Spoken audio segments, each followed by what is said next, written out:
Hey, Fanboy Nation. This is your pal Daffy Duck, and you're watching. We're watching Fanboy. A fanboy, etc. Fanboy Nation. I assume Tom.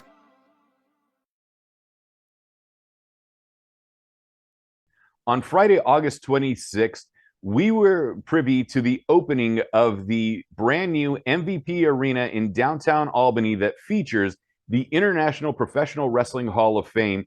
Inductees include Booker T, Bushwhacker Luke, the $1 Million Man Ted DiBiase, and so many others.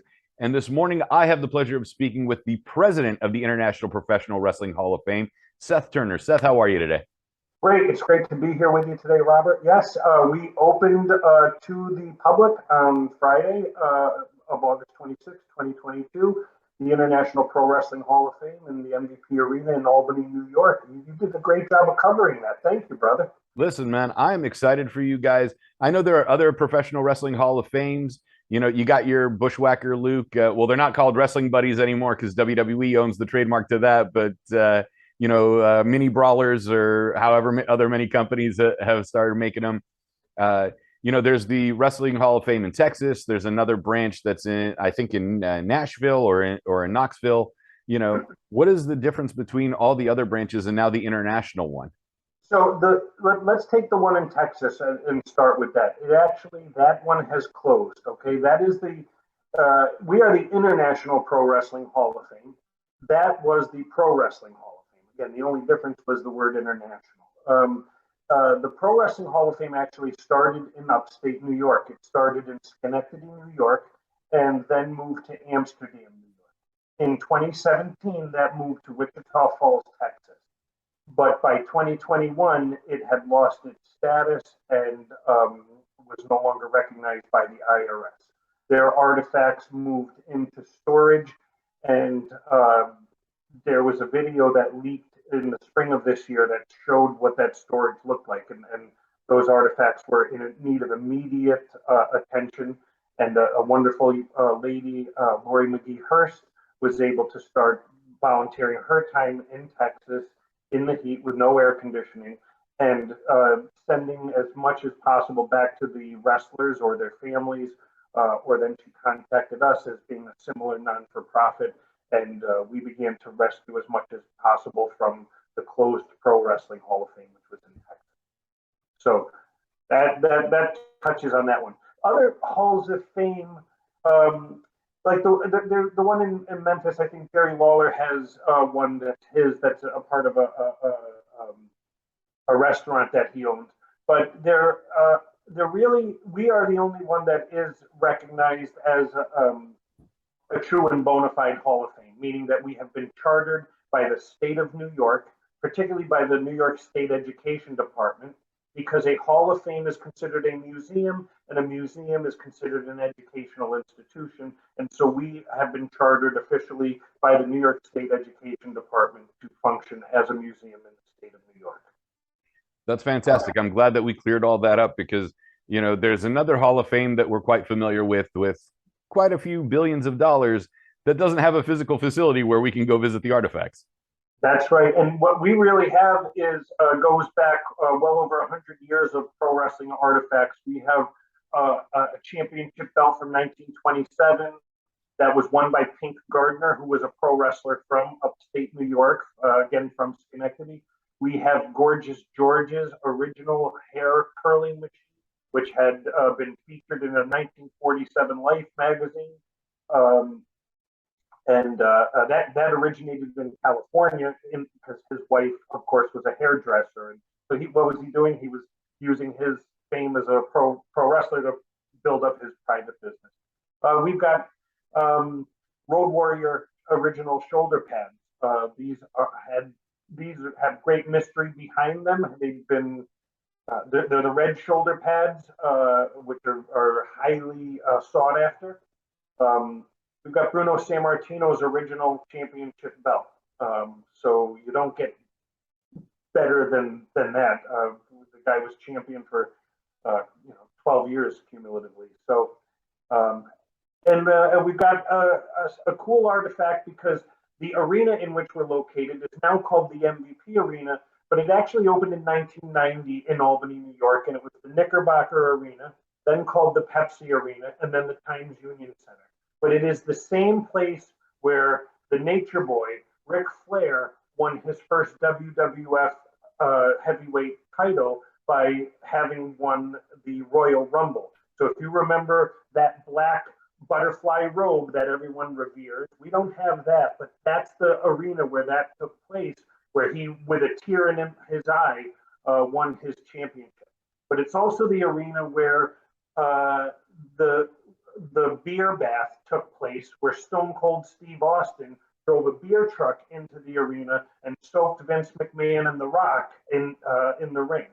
And it's also the arena where the first Money in the Bank was cashed in, when Edge took the briefcase and cashed it in to beat John Cena. So the arena by itself has quite a bit of history. And we're proud to now be part of that history. And to, as you said, be a physical Hall of Fame with actual bronze plaques which represent our inductees, and they all come from around the globe. Wow. Yeah, see, there's so much. I was going to crack a joke, so like basically nothing happened there, but you can't even crack that joke at this point. The funny thing, you mentioned Gorgeous George, the original Gorgeous George from the 1940s. Very few people know that he is Dr. George and that he was a psychologist. And now Xavier Woods, who also has a PhD in psychology, is continuing on that tradition in being able to play with the crowd, shall we say. Well, the psychology is what it's all about. You know, you got to make that punch worth something, you know? Yeah. And but so I had never heard that about Gorgeous George. So yeah, he was the first shrink in pro wrestling, and that's how he played up that heel persona by you know, turning on the crowd and firing them up the way he did. Well, without question, he is the one who led the way for the likes of Ric Flair or anyone else who embraced being a heel, being a prima donna, wearing the flowing robes. You know, I mean, he had Jeeves walk in the ring and spray Chanel number 5. He wouldn't allow the referee to touch him. You know, it was always the classic, you know, get your filthy hands off of me. So he popularized being a heel. Yeah, he was watching old footage of him. He's that guy that you really love to hate. And he threw his Georgie pins, which were gold bobby pins, out to the crowd. And if you have one of those Georgie pins today, I guess they're quite valuable on eBay. I don't know, but we've got the original machine. If you got to see this thing, it's a huge cast iron. You know, it's got to weigh, I don't know, 140 pounds. I don't know. It's quite a substantial machine. Seth, what was your draw to professional wrestling? Like, what was either the tag team or the individual wrestler that you first saw and you're like, that's it, I'm in love with this industry? So it happened at the same time that cable television was being brought to upstate New York, where I had lived. And when that cable first was plugged into the back of the television, and I saw the Wild Samoans being led to the ring with Captain Lou Albano, who had rubber bands sticking out of his face with a staple. And I was, you know, probably 10 years old, younger than 10 years old, and looking at these guys coming into the ring. And then soon after I saw the Moondogs as well, again, you know, gnawing on a bone. I distinctly remember having seen Tony Atlas and Rocky Johnson also around that duration. It was before the Hulkamania era, because I clearly remember Snuka coming off the steel cage in Madison Square Garden, and then you know, all of the camel clutch when Arnold Skolin threw in the towel and Bob Backlund submitted. I distinctly have those memories. But as well, then if, you know, not that you asked the question, but that time then during the mid and late 1980s, if you were a pro wrestling fan on TV, you quickly found 6:05 p.m. on WTBS, which was awesome. Then sure, you would get like UWF would maybe show up somewhere, or you might find we had a period of time when on ESPN every afternoon you could go and watch UWF matches, which was the Midwest, Bill Watts territory. And that would be Ted DiBiase and One Man Gang and Hacksaw Jim Duggan before he, when he, it was awesome. Bruiser Brody, and you would see Bruiser Brody on 3 different television stations. They talk about now we're oversaturated with pro wrestling, but let's go back to our youth. So ESPN had the AWA, UWF, and World Class. TBS had Mid-Atlantic. It had all the Crockett promotions that they owned Friday, twice on Saturday, and then on Sunday. WWE had Saturday and Sunday mornings, then Monday and Tuesday nights. We had wrestling 7 days a week, and they're talking about today being oversaturated with MLW, WWE, AEW, Impact, New Japan coming in. Speaking of New Japan, are there any New Japan or All Japan artifacts that are in the museum currently? We have a beautiful jacket from Tatsumi Fujinami that's in the museum. And then let me think, off the top of my head, I can't think of anything, again, during COVID, those were some of the more difficult relationships. But what we did do was, even this past weekend, ask for people such as Dory Funk Jr. and his wife Marty, who are in good stead with the people in Japan who can help us to bridge those gaps. So we've identified that, again, I don't know how to even begin to foster those relationships. So we're engaging those who can help us so that we can better represent those individuals. And, obviously you have a Bushwhacker Luke buddy behind you. Were you more of a Bushwhackers guy or a sheepherders guy? Because when they were the sheepherders, they were absolutely insane. And then they come to the WWF at the time and they become kid friendly. Okay, so let me point out, first of all, this one is, I have to give it from Bushwhacker Luke. I need to give it to the Albany County Executive, Dan McCoy. They are good friends, and Dan McCoy is the one who helped us to procure the location at the arena, because the MVP arena is run by the Albany County Legislature, and so they've given us a 5-year lease. And so I need to give that to him. Now, I will tell you how I answer that question, and I will tell you Luke's answer to that question. And I am a sheep herder fan, and Luke is a sheep herder fan. Okay, so we've had those conversations on multiple occasions. Come on, the sheep herders, they were hardcore when they didn't define hardcore. Sheep herders all the way.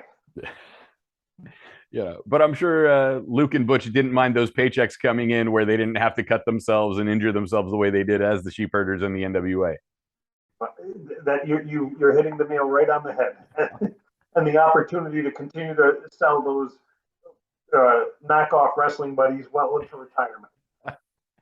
Yeah. What was the catalyst for wanting you to create the International Professional Wrestling Hall of Fame and be a part of this, to have a physical manifestation of the artifacts in front of everybody? Did you have your own personal collection? And if so, what's your favorite item in that personal collection? And then on top of that, a lot of people don't sit there and go, I want to become a museum curator. Okay, so I already shared that in New York State, a museum is considered an educational institution. And I have been a practicing school administrator for 23 years at this point. So in 2019, Mike Lanuto, who is the co-founder, had a lunch with myself and Tony Villano. And Tony had been the president of the Pro Wrestling Hall of Fame when it was in New York, before it had moved to Texas. And they had successfully run that for about 15 years. And it was at that lunch in 2019 when the concept was discussed, just, hey, could we or should we even open this Hall of Fame? Well, because I've been a practicing administrator and I found out that this was chartered through the New York State Education Department, I knew how to go through their website and find out what needed to get done. I didn't know that it would take me 3 months of paperwork, which it did, because a 3-page application then leads to a 6-page document, then leads to a 13-page policy, which then refers to, and at the end you need to have a board of directors. And so I made sure that I got myself an accountant and an attorney and a financial advisor and someone who specializes in media and someone who knows how to run non-for-profits, right? I went and I surrounded myself not with pro wrestlers, but people who don't care about pro wrestling, but know and understand how to run a business. So I started with that aspect. And then, again, this was 2019, so it took until December before the Board of Regents of the State Ed Department actually gave us a charter. From that point, we then publicly shared we were working on this, but we also had to go and get the IRS and the state tax ID. So it took us a couple of months into 2020, at which point COVID hit us right in the face. In the meantime, what was interesting, though, our first promo ever was cut by Road Warrior Animal, which is awesome. So imagine when you get these opportunities to have a microphone and talk to Road Warrior Animal about your Hall of Fame, and he does it. And then we worked a fundraiser with J.J. Dillon, who came onto our board. Rocky Johnson was a very good friend of mine. He was actually the first wrestler to be on the board. He was someone who shared a lot of ideas and concepts. Again, Rocky's a good friend of mine and someone who had brought me into the pro wrestling fold years and years ago. Anyway, then COVID hit. We're shut down. I thought we were dead in 2020, and we would have been, except that when I learned the Bruno Sammartino belt was going for sale at auction, and I quietly, put my resources together and procured that in May of 2020. That moved the needle in the pro wrestling world, and people said, "Who the hell are these people? Because how the hell did we do that?" So we directly from the Sammartino family and through SPG auctions, and as verified by Beckett. So that moved the needle. Then what we did was COVID was killing us, but we said, let's choose our first class and make and put ourselves out as far as we could, and said August of 2021 we're going to hold an induction, not knowing whether we could really do it or how it would work. But what we did know was, as a group of friends, we knew how to throw a party. So we said, let's throw a party, and focused on being a Hall of Fame. So we got ourselves bronze plaques for all of our inductees, and we got the best bronze plaques that we possibly could to represent our inductees.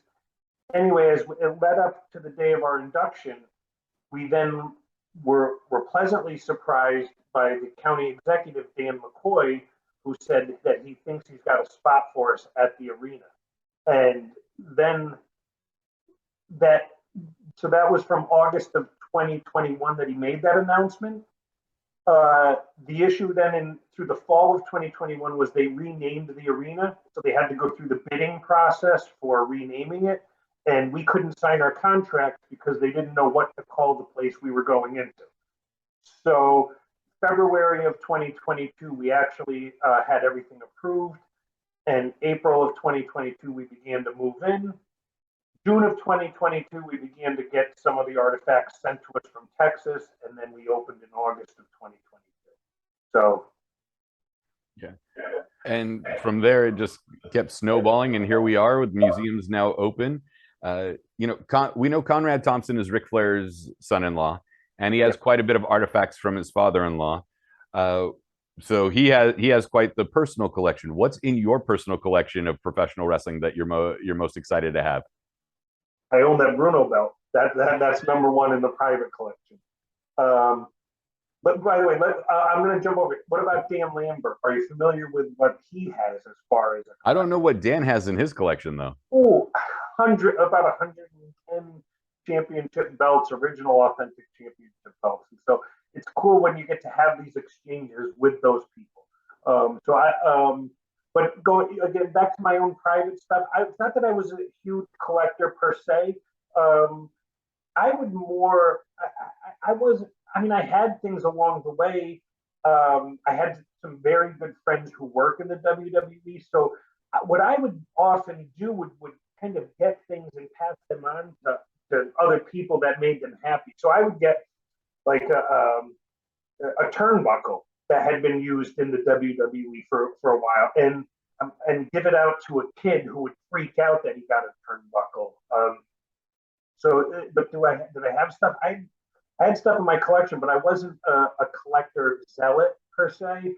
I would like, I liked that if I had a Honky Tonk Man autograph or something like that. That was just cool to have, but not that I gave value or that I was going to go on eBay or try to sell it.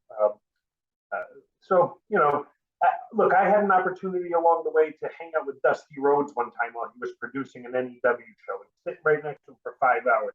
That was cool, or as I said, hanging out with Rocky Johnson, and I would go and sit at a table with Ivan Koloff and Tony Atlas and Scott Irwin and some other people as they're talking and telling stories among the boys. You just shut your mouth and you listen to it. Or even going back further, I would sit with Tony Marino and Buddy Colt down in Florida.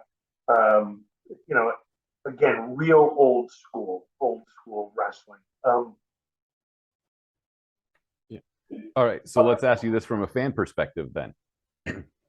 Vince McMahon took professional wrestling national, and Crockett soon followed, but there was definitely a distinct New York vibe with the WWF back then and the various foundations of the NWA at the time. Now, WWE is global. AEW has gone national. Impact is still doing their thing in the Mid-Atlantic area and in Florida. The NWA is back and doing their old school studio wrestling shows. But the territory era had different feels. Texas had a style of wrestling. Mid-Atlantic had a style. Florida in the Southeast, and then the AWA in the Midwest. Was that better for an audience to see these different styles, or is it better to have this globalized and nationalized ideal of what we think it should be? Boy, I don't know that I'll answer your question directly, but when the Pro Wrestling Hall of Fame was in Amsterdam, New York, and I walked in and I was hearing Jody Hamilton, the assassin. He was talking to Bill Watts and a couple of other people that were sitting in the lobby, and they were having the conversation about the popularity of wrestling today versus yesteryear during the territory era. And what they were saying was, okay, however many millions of people are watching Monday Night Raw there on TV, there's still only 10 or 15,000 in the arena, versus in the territory era where they were running all these different cities, and you were getting Memphis had 15,000 on a Monday night, and then they were running the entire circuit. And so there might have been 50,000 people on that circuit that watched pro wrestling each week on a weekly basis live. So then if you multiply that by all of the different territories, what they were doing in Texas and New York or Florida, Georgia, the Northwest with Don Owens, and California, which often gets forgotten about because it was neither AWA, NWA, whatever else, but you had the LaBelles and Aileen Eaton running the Olympic Auditorium. So, and up in San Francisco, the Cow Palace, what was going on up there.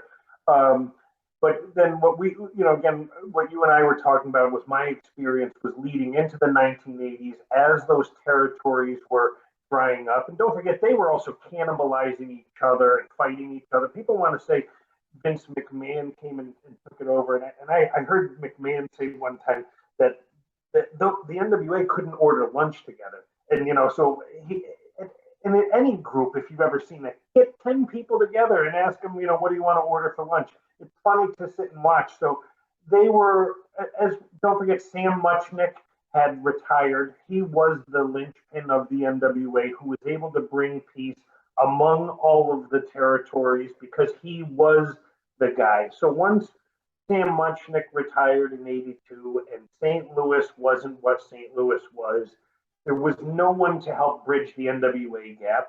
By then, Vern Gagne is getting older as well, and there's at least legends of his ego was so great that he wasn't necessarily attending his own shows, and so there was no oversight. Again, I only hear legend of these things, so what do I know about it? But the facts are the facts, and McMahon gambled on WrestleMania, and it all paid off, and I think WCW had their shot. They could have finished the WWF. They could have finished them off, but I don't know. I think it's the best part now. What I didn't like is when there was no competition. And so you have to have competition, and fine if it's AEW and Impact and even NWA. I want to cheer for them to do well. You need to have the competition, and I do wish there were opportunities for the up and coming pro wrestlers to train, because that there are these gems that are out there that aren't going to be detected in if you're going to do without letting them get the ring time. Okay, Mick Foley, Mankind, got over like $10 million, but you're never going to pick him out of a lineup of college athletes in a tryout and say there's our next guy. But he's got the love, the passion, and was going to work his ass off. So, I don't know. I don't know if I answered your question, but I love the territories too. But don't blame Vince McMahon. Anybody that does, we should thank God wrestling's still here. Okay? All right. So we know who deserves to be in the Professional Wrestling Hall of Fame from the legends and men of yesteryear and women of yesteryear. Who do you see today that you think deserves to be there that might surprise somebody 10, 15 years from now that they're inducted? Somebody that would surprise someone? Mm-hmm. Okay, I'll give you a name, Dolph Ziggler. Okay. Great worker, can work with anybody, big, small, tall, tag team. You can put a belt on him, you can trust him. He's been doing it for 15 years. The fact that they haven't propelled him much further or done whatever else, I don't think that inhibits what he's accomplished whatsoever. So I hope that's the type of answer that would, sort of generate, a response. And don't forget, he was a bona fide NCAA wrestler as well, very accomplished. So I think the guy can do it all. I think that he still has got another 10, 15 good years left in him, but he's already done 10 or 15 solid years of work, and don't know why they don't put him over more. I agree with you on that. I wouldn't have thought Ziggler would be a surprise. I thought he would have been a shoo-in. I would think the guy that's the most underrated that deserves credit would be The Miz. Hey, I'm going to give credit to The Miz. I wouldn't have 5 years ago. He's kind of like, to me, like a John Cena, where you just don't want to give him the credit for so long, and then you realize, wait a second, he's been doing it so long, he really is that good. Yeah, it was one of those things, like when he first came out, like I didn't like him on The Real World when I was in college watching that. I didn't like him when they first brought him out, and then he worked his butt off and evolved into where he is today, that he deserves all the credit that he didn't get, and now he gets it. But I felt like I couldn't answer for you any member of the Shield, okay? Mm-hmm. Because, but there's three that I have to take off the board. And then I can't say to you as well, Daniel Bryant, also very deserving. So, all right, so I was trying to go a little bit deeper, and okay, you brought up the New Day. Okay, those, right. Yeah. Certainly any one of them. Well, we'll see if Orange Cassidy goes in at some point. I'm a fan. Hey, I'm impressed by the gimmick, the whole nonchalant, indifferent, whatever gimmick that still works for him, and he doesn't kill himself while working in the ring. I'll throw Darby Allin in. That's someone who I right away, soon as I saw him coming through AEW, right away, and he's got it, and he's got it because there are people showing up at the arena painted exactly like him. So, Seth, take us into the museum. What is the admission for the museum? Is there like an annual membership, like how several cities have, like the museum pass that they can go to, the official website, those sort of things, so we can remind people to come to Albany. Okay, don't give us too much credit for being that well organized, but I will start with the website, okay? And you can find us on any social media as well. Look up International Pro Wrestling Hall of Fame. You'll find us. You can Google us. The website, www.prowrestlinghall.org. So again, that's www.prowrestlinghall.org. For the rest of 2022, we're just going to do scheduled appointments for tours or select events, such as AEW is running a show there in a couple weeks, and we will be open for that. But because what we need to enhance some of our displays and our security, so we're just going to be doing scheduled tours. Also, that gives us the opportunity for the rest of 2022 to build out our website, because we were hustling so much to get these artifacts in and displayed, that now what we'll do is set up that each one will have a QR code, so that when you see the Road Warrior shoulder pads, it can bring up an article about that, and then some, maybe YouTube clips, etc. So we've got some, by the way, again, some incredible, unique artifacts. So scheduled tours through the rest of this year. We asked only for donations. There is not an admission fee per se at this time. But if you're going to come and we're going to be volunteering our time, we're going to ask that you give a donation to help out. Just because we're paying to keep the lights on and the insurance is paid and the fees that it costs to help maintain these. Then the concept being in 2023, we can have a regular schedule. I should point out we're all volunteers. That's why. So we are, again, we were hustling to get these artifacts, to get them displayed, and it's a nice setup. If anyone watched the video from last week, when we did the ribbon cutting, but it's a nice museum, and we've got some great things. Again, we've got the first Money in the Bank briefcase. We've got Bruno Sammartino's original championship belt. We've got stuff from Jimmy Snuka, things from Killer Kowalski, Chief J Strongbow's headdress. We have Fabulous Moolah's original 1956 championship belt, and a really nice array of for the female wrestlers. Really incredible things. One of Moolah's robes from Madison Square Garden. We've got a robe from the 1940s from Gloria Berrettini, was an opera singer, was her gimmick, and all kinds of. We also have a number of Moolah's trophies, and we replicated a postcard from the ladies wrestling from the 1970s. We were able to put the exact photos back together of those trophies, and so it's kind of a cool display. Got George the Animal Steel and some of his authentically eaten turnbuckles on display. I love it, man. This is fantastic. And I can't wait to see the expansion. Listen, we have high hopes for you. You've only been open for like 3 days, so we're not expecting the world in 3 days. It took God 7. I mean, you guys can have some time. From 2019 to 2022, we wrote things on paper, and then they actually happened. It's surreal, but you get kind of whiplash from it. And along the way, we get lots of people telling us how we should be doing business. Yeah, if they could do it, they would have done it themselves. Right, but meanwhile, we had Dory Funk Jr., who's an inductee this year, come in and look at his bronze plaque. Or we had Mick Foley was the first wrestler to show up at the arena, and he hung the first bronze plaque. So what happened was Mick was in town to do one of his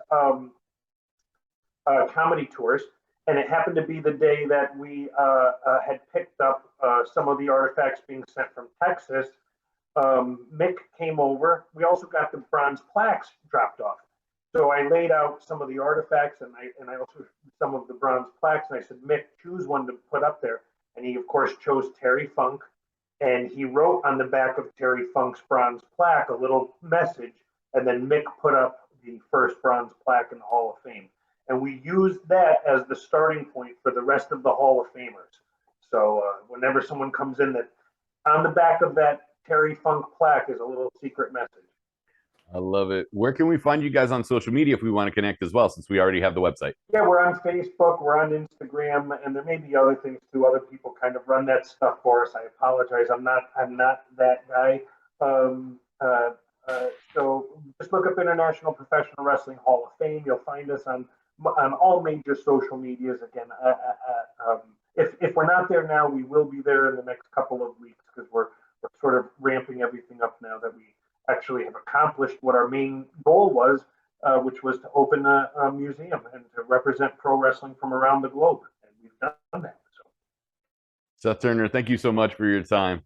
Robert, it was my pleasure. And I didn't expect you were going to go this deep into pro wrestling, brother. I thought this was going to be a softball of an interview, but you know what you're talking about. No, man, I'm a Mark II. I've worked for Mach 1 Wrestling and All Pro Wrestling and a couple other places. Championship Wrestling from Hollywood, so I was with them for a while. So, you know, this is, I love this stuff. I hope you can appreciate that when I was bringing up the labels in California. I mean, we don't want them forgotten about. Nah, I'll tell you a story off the air about Gene. Okay, and I will say, from the California territory, we have represented in the Hall of Fame. This is a very obscure thing most people wouldn't know.